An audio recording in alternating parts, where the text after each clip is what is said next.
Hey guys, what's going on? It's Sports Talk with Stock, back here again with another video. Today I'm going to be doing the Philadelphia Eagles and what I think they're going to do next season. First, I want to talk about their roster before I get into their record. And let's just start with the coach. Their coach is Doug Peterson, and he's won Coach of the Year before. I think he's a very capable coach, and he's a great mind for them, and he can do what needs to be done for them to win. Now I want to talk about their quarterback room, which is a pretty good quarterback room. They have Carson Wentz, who I think is one of the better quarterbacks in the league, even though he can't stay healthy. And now they got Jalen Hurts to back him up, which I think is going to be one of the better backups in the league. And they can even use him in some Taysom Hill type ways, possibly. Now their running back room, there's like Miles Sanders and Boston Scott. They're both two dual threat guys, and they can both like be really good, but I think they're only good when they're both good. So when one's doing well, the other will also do well. If one's not doing well, the other one will do okay, but he won't do as good as if the other guy was having a good game too. Now their wide receiving core, they got better in it. They got a lot better in it. They drafted Jalen Reagor in the first round. They traded for Marquise Goodwin from the 49ers. And they have Alshon Jeffrey coming back from injury. And they have Deshaun Jackson coming back from injury. So that's a pretty good upgrade from what they were at the end of last year when they had like J.J. Guerrero-Whiteside in there and all those other guys. And then they also have Zach Ertz and Dallas Goedert at the tight end position if they ever need that.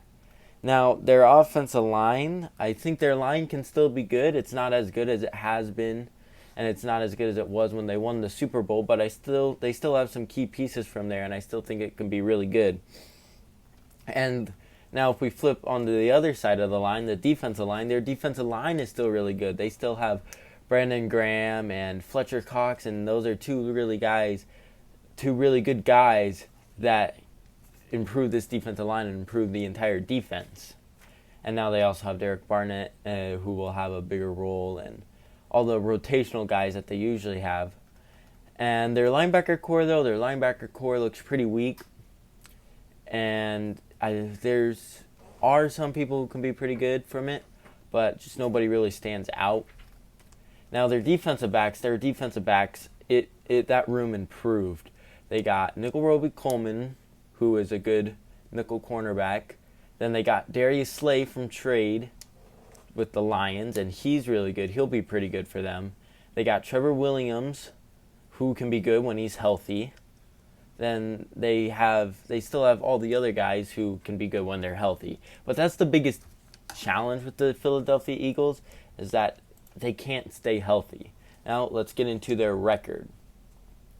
In Week 1 against Washington Redskins, I have them winning that one. And I have them winning Week 2 against the Los Angeles Rams. Now in Week 3, I think they take their first loss to the Cincinnati Bengals, which would also be the Bengals' first win. Yes, that would be the Bengals' first win. But then they lose to the San Francisco 49ers, and then they lose to the Pittsburgh Steelers. And that puts them on a 3-game losing streak. But they break that streak against Baltimore, which I know they haven't really beaten an impressive team yet, but I think that's like a really impressive win, and they just have a really good game, and everything comes together in that game. Then I think they lose to the New York Giants the next week off the win off Baltimore, which I know is kind of weird, but I think Saquon will have a really good game that week. And then they go into Sunday Night Football against the Dallas Cowboys, and then they win, and then they go into their bye week, and this puts them at 4-4, so a 500 record. Then they come off their bye week and they play the Giants, and they lose to the Giants again, which means the Giants sweep them. Now they go into Cleveland and they beat Cleveland. Then Seattle goes into Philadelphia on Monday Night Football, and they lose to Seattle. Then Philadelphia goes into Green Bay on Sunday Night Football, and they lose to Green Bay. Then New Orleans goes into Philadelphia, and they lose to New Orleans.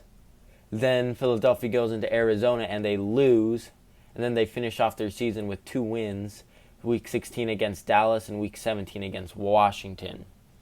Their lowest part of the season was the 4-game losing streak, against from Week 12 through Week 15, and that puts their record at a total of 7-9, so they went 4-2 in their division, which means they only won one other game because they went 5-7 in the NFC. So the only other team that wasn't in their division that they beat in the NFC was the Rams.